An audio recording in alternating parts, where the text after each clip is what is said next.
Well, hello and welcome back to a developer's guide to Windows 10. As you may have noticed, we are not Jerry and Andy. My name is Jeff Bertoft. And I'm David Ketu. And we're program managers here at Microsoft. And we're really excited to talk to you today about the web and the web in Windows 10. Absolutely. And perhaps I should start if you... Yeah, we're going to start out and talk about the browser and talk about some of the new and exciting things we have in that space. And then we're going to move into the app space after that and talk about how you can build your Windows 10 apps using JavaScript, HTML, and CSS. So David, why don't you start us off? Absolutely. It will be JavaScript everywhere. Okay, guys. So, first of all, I would like to talk about the new Microsoft Edge. So far, we have the name. So it's no more Project Spartan. It's now Microsoft Edge. So Microsoft Edge, the very first thing we could ask here is why a new engine? And why a new browser, actually? So to answer the specific question, I would like to get back a little bit in the past, like in 1995. 1995, a good year. 20 years ago. Remember Windows 95? I do. Yeah, it was a long time ago. And at that time, we decided to embrace the web, and we started the very first version of Internet Explorer. It's that old. Yeah, that's old. And I would just like to present to you guys some little specific things. So just a frog leap here, and look, we are at IE6. IE6 was for a long time the latest version we did, and at that time we wanted to add new feature in one hand, and in the other hand we wanted as well to ensure that the backward compatibility was protected. So we decided at that time to introduce document mode. And to do so, we allowed the web developers to just define inside the web page itself a small string, bang doc type. By using this small string, you were able at that time to specify, hey, please give me the latest version of the engine, actually. Please give me all the new features you can have. So IE6 was able to understand this statement and was able to give you all the new features. Inside the code, what happened is you should just imagine that document mode are like a long list of if. If you are on IE6 with doc type, then you want the new feature. If you are not with the doc type, that you just want what we called at that time the quirk mode. The quirk mode was here for backward compatibility. Yeah. Let's move forward. Now we are IE11, and guess what? We kept the same idea. But obviously, each new version introduced a new doc mode. So now, I let just you imagine, we have just one single DLL, and we have like dozens of if for every feature. If you are IE9, yes, you can do that. But if you are IE8, no, you can do that. So if you are IE8, you can call, for instance, attach event. For IE9 and IE10 and IE11, you can do add event listener. It was madness. We knew at that time it was a problem. And we did it for a good reason, right? Yeah. The idea was to maintain backwards compatibility, and at the time, the web wasn't changing as quickly as it is today. Yeah, and we didn't want to break the web. Right. We wanted to ensure that everything already published on the web was still working. Right, backwards compatibility with the older code that was out there on the web. Yeah.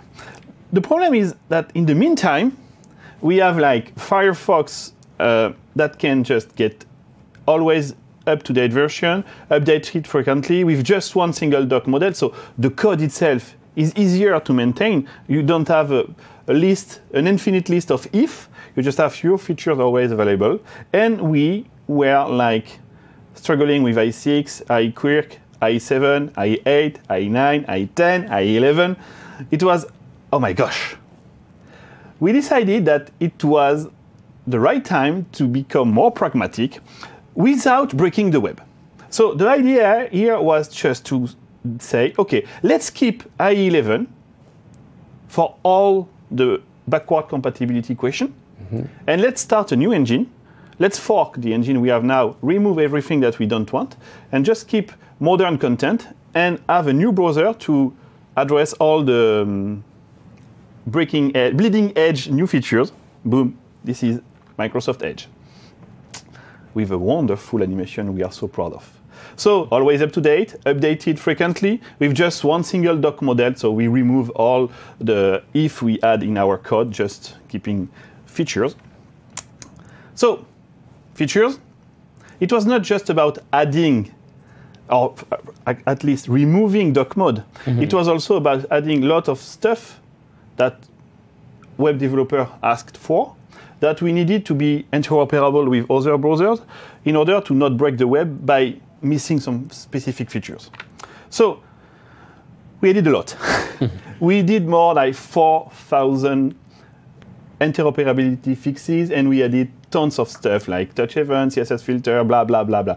We won't be able to go through all of them. We ask for more time, but actually there is something like C#, I think, and XAML, and they didn't want to give us more time. So if you are interested by a specific new feature, you should just go to status.modern.ai, and you can see our roadmap. That easy. Just go to this specific website. You will be able as well to vote. That's right. Yeah. Tell us what's important to you. So for instance, you are looking for something, and this something is not under development, but under consideration. And you want it, so just vote for it. And we can use that as a good reason to develop a new feature. Because today, I would like just to share with you something that I love, which is what we can do with just a browser, a modern browser, without any plugin, without anything else than just a browser. So let's move here. I have a scene that is already loaded, and what I can do is just wander around using my mouse, and we can see we have this wonderful 3D effect. You are not able to hear the sound, but there is sound as well, 3D sound thanks to web audio. I can wander around with my mouse, but as well with my gamepad, because we are supporting gamepad API. And I have a message here. I have a message here for you guys. We have a cemetery, and inside this cemetery, we found some interesting people. For instance, we found Clippy. Remember Clippy? Oh, I click. So there is Clippy. Clippy is dead. You ask for that, we kill it. We also are now able to answer a specific question. Is the Schrödinger cat dead or not? He's dead. Okay. We open the box and he's dead. And obviously, all the web developer in the globe asked for it. Yes, i6 is dead. And now, long live Spartan. Sorry, Edge. Edge. Microsoft Edge. Okay. So going back to my code here. We were not able to showcase a lot of stuff here because we don't have the time. I shown just right now WebGL for the 3D. Web audio, you didn't hear it, but web audio is supported by Microsoft Edge for the sound, 3D sound positioning, as well as applying effect or whatever you want. You have really low-level control over the sound, so you can do almost whatever you want. And gamepad. Pointer event as well. You can control the camera with just your finger by just moving on the screen. And that's the main point here. You don't need any plugin at all. It's just based on W3C standard stuff that works on all modern browsers. It's not something just specific for Microsoft Edge. That everything here works in the same way in Firefox, Chrome, and Safari. Okay. Another feature I would like to demonstrate here is this one. Let me call back my Spartan and just open this specific demo. You ask for CSS filters. So we decided to support CSS filter. What's CSS filter? CSS filter is a way for a web developer to specify on any DOM element a filter. Think about Photoshop for a very specific DOM element. Here I have a demonstration to showcase this feature. I have this specific text, and I have my beautiful dragon on the back. And I don't want to remove my dragon, but I want to remove distraction when I want to read my text. So what I did here is when I'm over the text, I just apply on the background a specific CSS filter. And when I'm done reading my text, I can remove the CSS filter. Pretty handy, right? How to do that? That's the most powerful thing here. I just have here a CSS rule where I just specify, okay, give me a filter for the element, like I ask for blur and a specific size. Blur, we also have any convolution filter. We have as well black and white if you want to apply specific black and white effect. And you just need this simple line of code. When I mouse over my content, my background object here will just receive this class name. That's the power of CSS. Now, to do this before CSS filters, we would have had to take that image, throw it into a canvas, manipulate the pixels one by one, and then undo it every time that we wanted mouse over. Yeah. A lot of work, a lot of code for a developer. Yeah, it was a lot of code. It was not really simple to use. Or having different version of the picture with and without blur. Right. But now, and that's the goal of this one, let's enable it by default. It's live. It's real time. You can apply whatever you want. It's just a shader. It's a shader on the GPU that will do that for you guys. So it's hardware accelerated. That's just cool. Another feature I would like to show here, after the CSS filter, is the foreign object. You asked for this one. That's right. This is a fun one. Yeah, it's a fun one. I was looking, I have to be honest here, I was looking for a real good use case. And I think I find it. I think the main goal of foreign object is to allow the drunkard mode. And for those of you at home, this is not a camera blur. This isn't our cameraman being fancy here. This is actually done in the browser itself. It's done by the browser itself. So remember, you were at a party yesterday and you are like a little bit tired, and you try to use your computer. And sometimes you feel like this. Okay, I have to search something on the web. So I'm using Bing here. This is the things I want to use. And it's just blurred. How I can do that? That's pretty handy thanks to the foreign object. Foreign object, we did support SVG inside HTML since IE9. Foreign object actually is the opposite. You want to have HTML content, like here, inside a SVG markup. That's fun. So because I'm inside SVG markup, I can use stuff supported by SVG, like for instance, the SVG filters. So here I'm doing this one, but I can as well comment this line and use another filter here. And now, instead of having the drunken mode, let's use the Minecraft mode. So that's more complicated to use. Minecraft is not easy to use. So you have to know what you're doing. So yeah, I think it's still Seattle. I think so. This is the browser for kids today, right? Yeah, that's the browser for kids. And they have to be really imaginative to understand what's happening here. So yeah, we supported, you asked for it, we supported the foreign object. So SVG inside HTML. Another one I would like to showcase as well here is the HTTP2. HTTP2 is a really interesting thing. First of all, for a web developer, it's free. You don't have to do anything. If the browser is supporting HTTP2, then you're done. You're done, it's just handled by the browser. HTTP/1 was the first version of HTTP, and it's like more than 15 years ago. HTTP2 is an interesting evolution.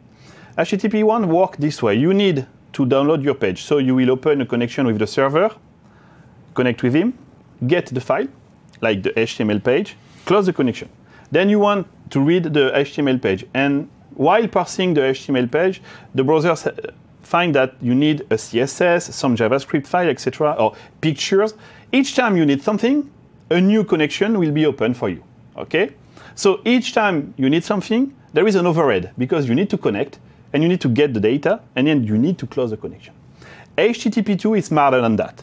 HTTP2 will just open a connection once with the server, and you will be able to multiplex, you will be able to merge all the data that you want inside just one connection.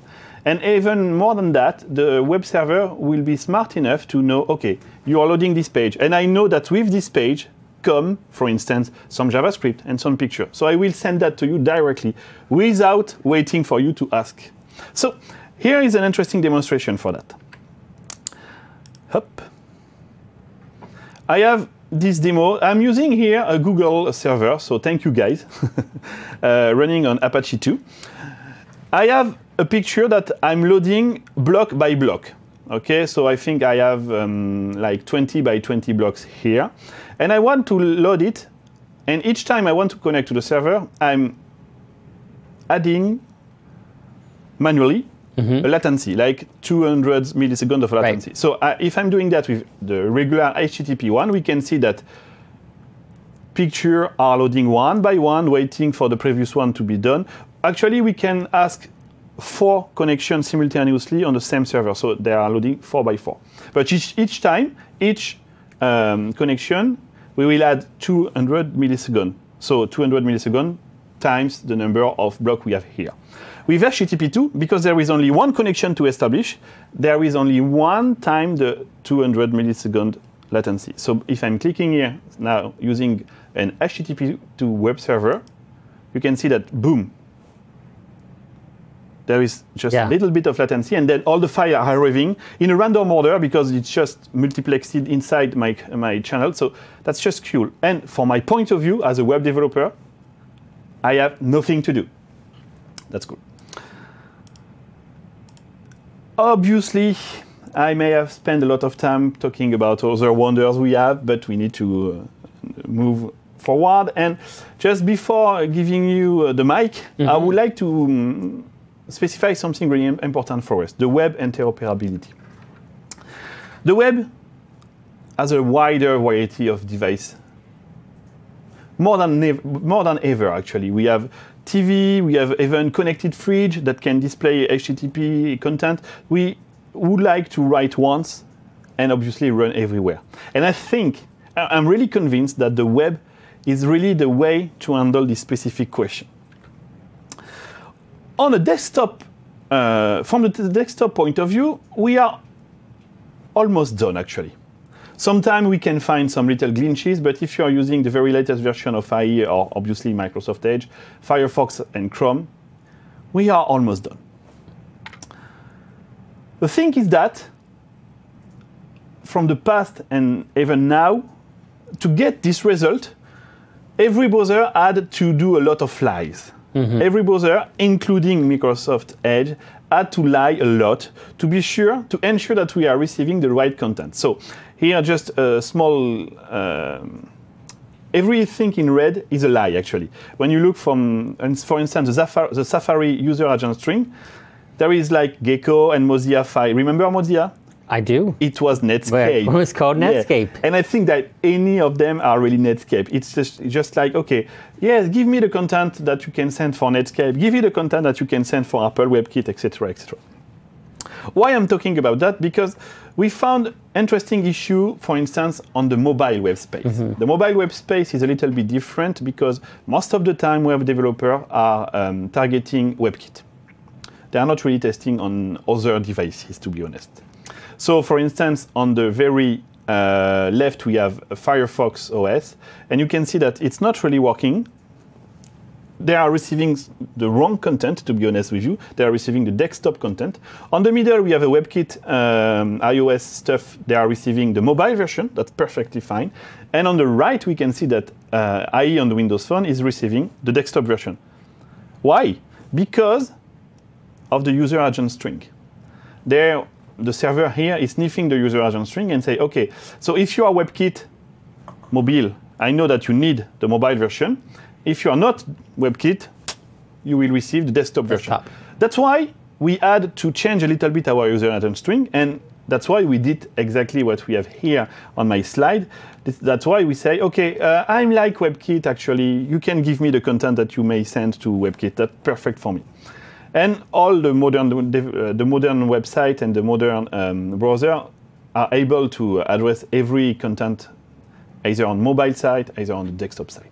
So once we change our user agent string, boom, obviously we receive the right content. And this leads to really interesting things. A lot of problems may come from the fact that when a new feature is shipped, this feature was shipped with a prefix, like -WebKit. Right. And it could be a problem because most of the time the web developer can use -WebKit, something to support a new feature that is emerging. But when the standard is done and when all the modern browsers are implementing it, the web developer may forget to remove the -WebKit. So only WebKit browser will receive the right content. So we think at Microsoft that the right idea here should be to just, instead of using -WebKit, using about flags. So now, when you go to about flags on your Microsoft Edge browser, you will be able to enable experimental features without having to use any dash something. So you won't forget to remove it.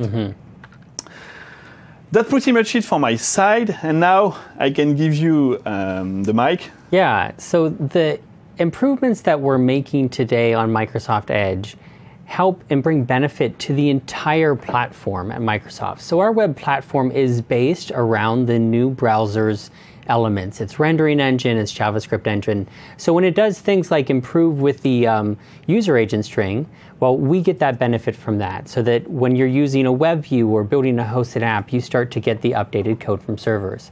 Additionally, things like supporting touch points or WebKit, -WebKit, CSS, gradients, for instance. Yeah, gradients, for instance. Those type of benefits bring benefits to the entire platform. So let's dig in a little bit at the web platform and at what changes come in Windows 10. So we'll start out with what we know. We just talked about Edge and the great new rendering engine that it brings us, and now our super fast JavaScript engine as well. Yeah. Well, the components that build the browser are the same ones that we use to build the JavaScript application environment.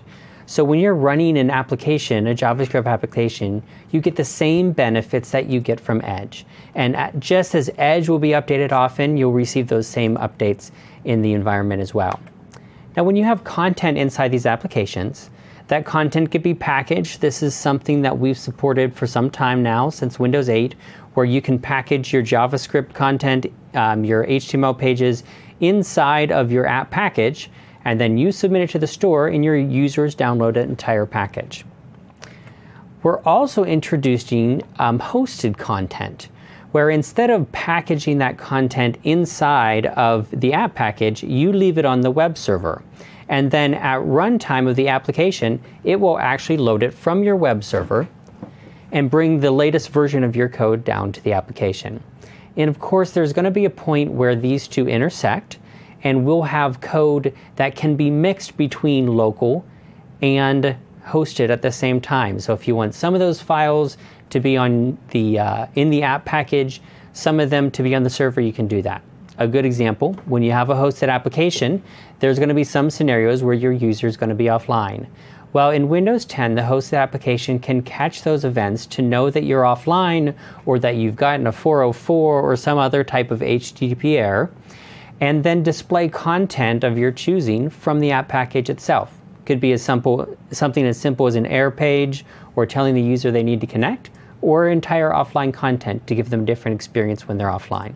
It gives you the ability to blend the two of those together. So one of the key components that we've had in the web platform is the web view control. Now the web view allows us to embed web content inside of an application. Now there's an application for our JavaScript apps. There's a web view control for our XAML apps for C++.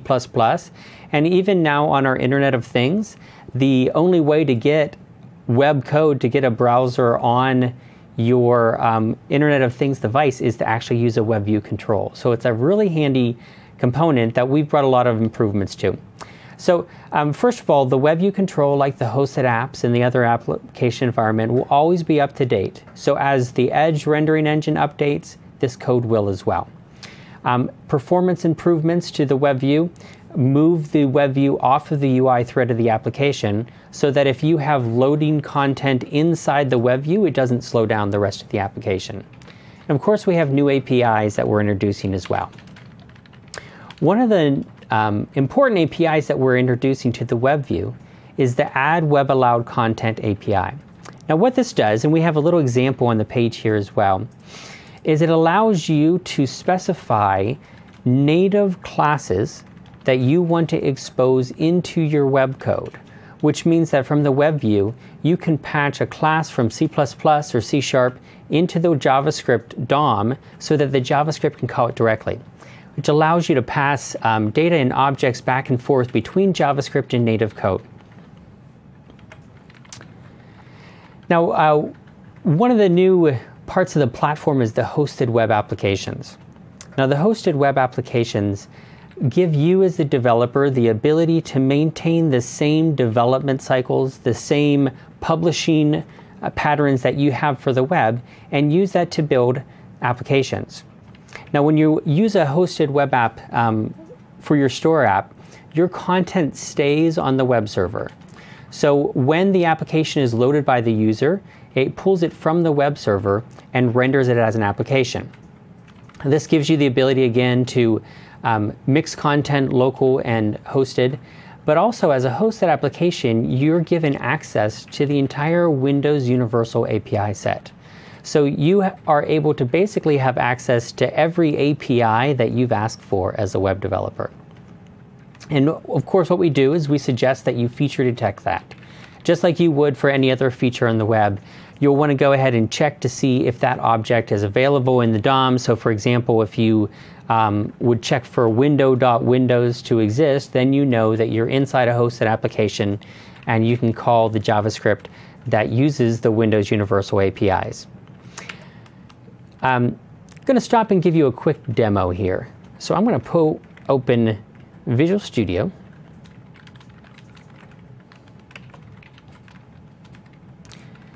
And I'm going to open up a new JavaScript application. All right. Now this project, I'm going to start with just a traditional Windows 8 JavaScript app.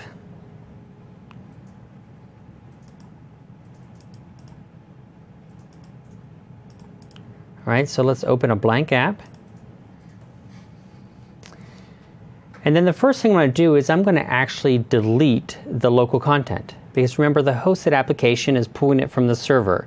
So you don't need anything. You don't need anything. So I'm going to delete the CSS, delete the JavaScript, delete WinJS, and then I'll go ahead and delete the default HTML file as well. Now, the one thing that I'm not going to delete is the images folder. Yeah, that's for the infrastructure. That's right, because I do actually want the images for the splash screen and for the icons and things like that. I'm going to open up my package, my AppX manifest. Now, I have an application here already built out, that little sample app that we call Shifter. Now, what Shifter does is it helps you make connections. Now, you've seen a lot of apps out there that might help you connect to other people. Well, this helps you as a developer connect to the right framework. So you see a framework, you can say whether you like that framework, don't like that framework, and maybe sooner or later one of those frameworks will like you back, right? So what I'm going to do is I'm going to take this web app and I'm going to copy it. It's running local here. I'm going to bring this open and I'm going to use this as my start page. So you'll see here on my start page where I have default.html. I'm going to go ahead and change that to Shifter there. Okay. Now I need to do one other thing. I'm going to add an element here, application content rule. Okay, and then inside of it I'm going to add a rule.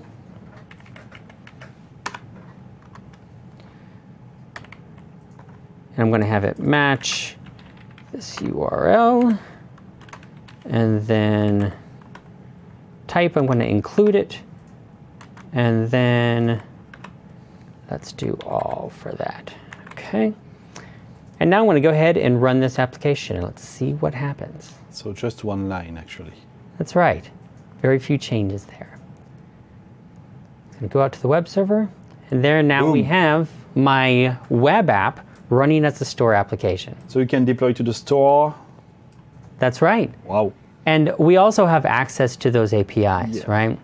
Now, one of the reasons I added in there, and I think I'm going to go back to my deck here, I added in there an access application content URI rule. Now, that does a few things for us. The first thing that it does is it tells us the scope of our application. because we're going to define what should be included inside of my hosted app and then what should be considered outside the hosted app.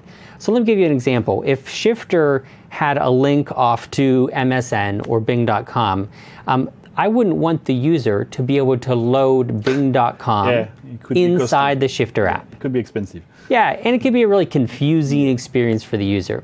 So my app needs to know when the application stops and everything else should be open in the internet. So we use the rules for that. Define the domains that should be inside the app. Everything else opens up in the default browser. Now, additionally, we'll use those rules to define the access level of each of those domains. So in this case, I turned them all on, which meant that anything that matches that URL pattern will have access to all the Windows APIs. Now, I have a few other options that I can define there for that. One is I can allow for web only. And what allow for web only does is it says that if I have a native component that I want to expose to that, then allow for web only won't allow the entire Windows universal APIs to expose, but only the ones that I expose through the native application. Cool. Ways of limiting it a little bit.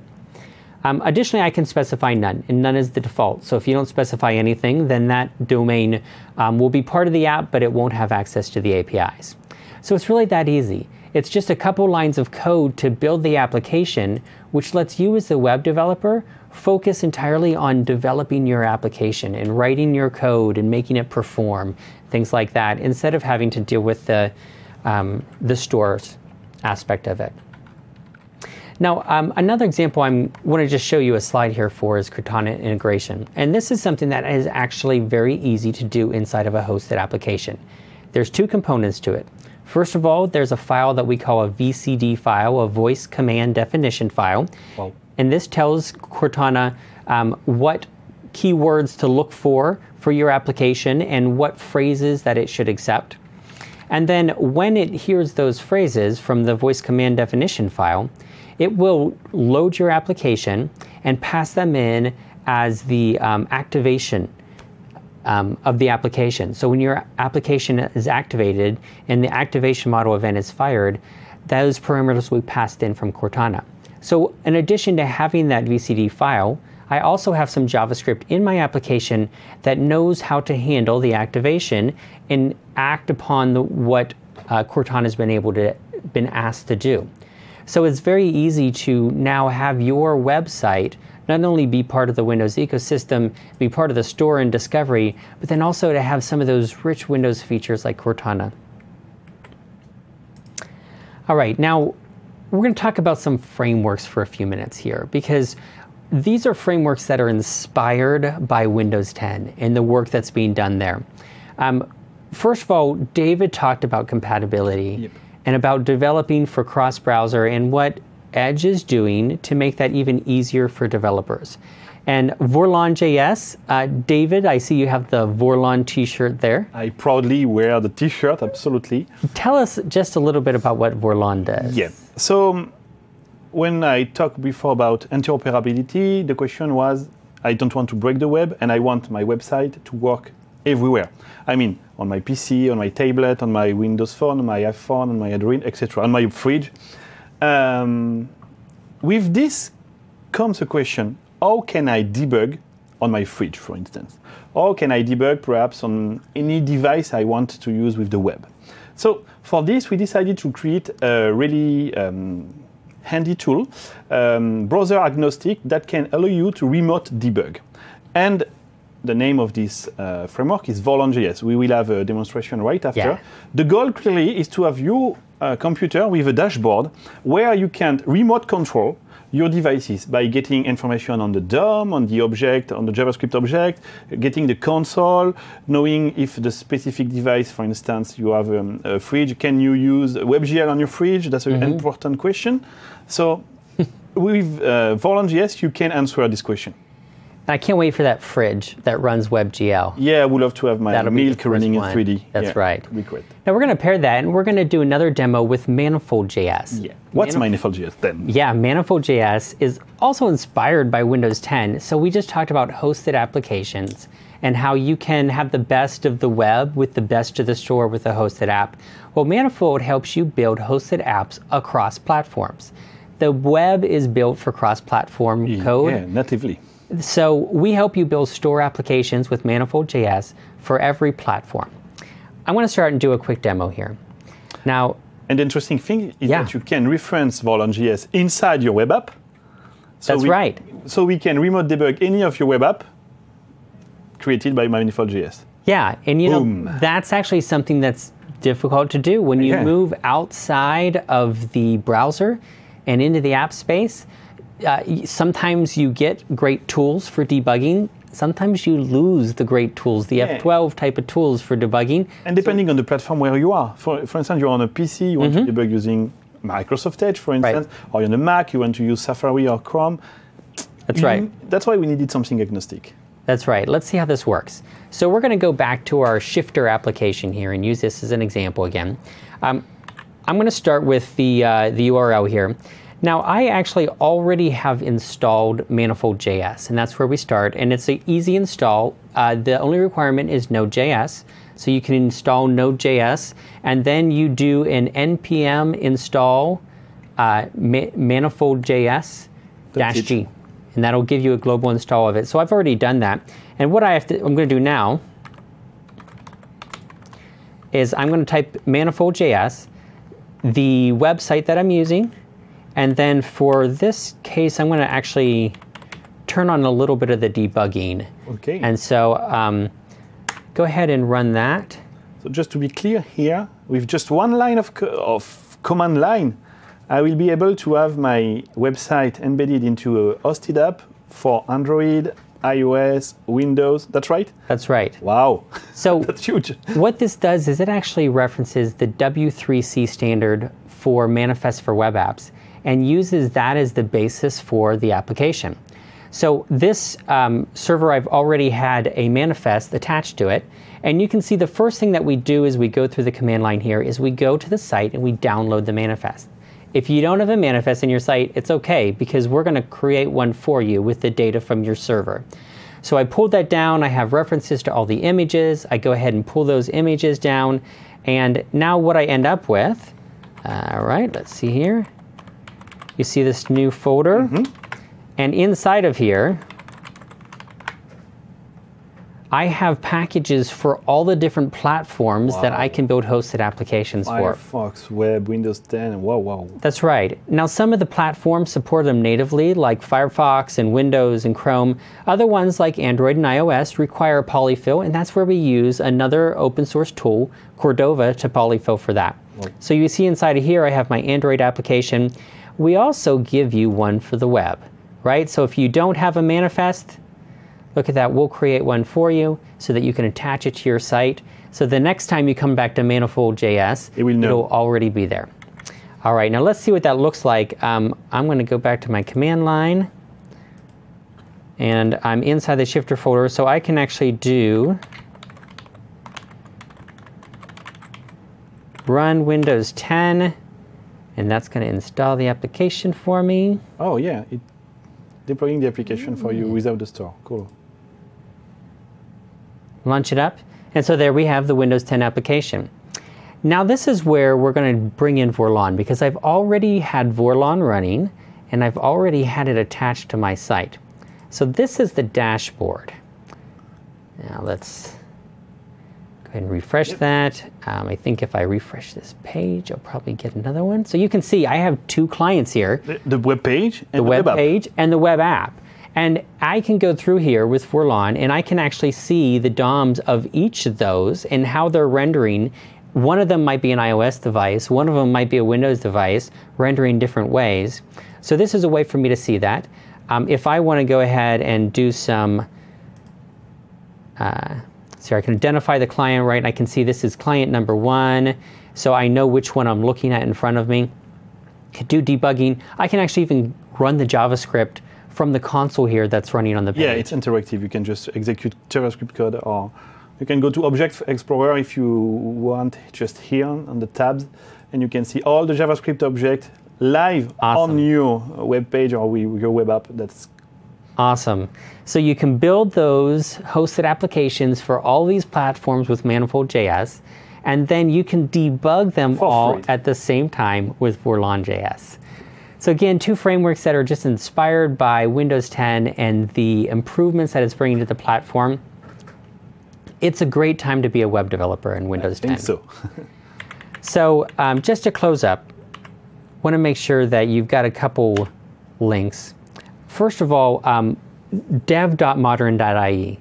Great place to go to find out what's happening inside of Microsoft as far as the browser is going, what changes, the features that we're working on, the roadmaps. Demo as well. That's right.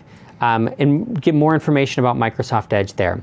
And also the frameworks, the Windows 10 inspired frameworks, Manifold.js and Vorlon.js. You can actually go to those websites and download them today. Manifold.js even has a web-based generator. If you don't want to install Node.js, no problem. You can do it right on the website and get all those packages directly from the website generator.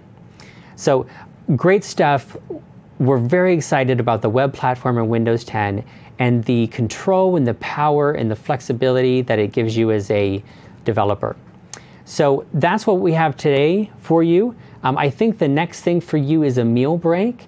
So we're going to stop the web session here, and then you'll be back and join us in about an hour for the next section. See you guys. Thank you very much for being there. Thank you. Bye-bye.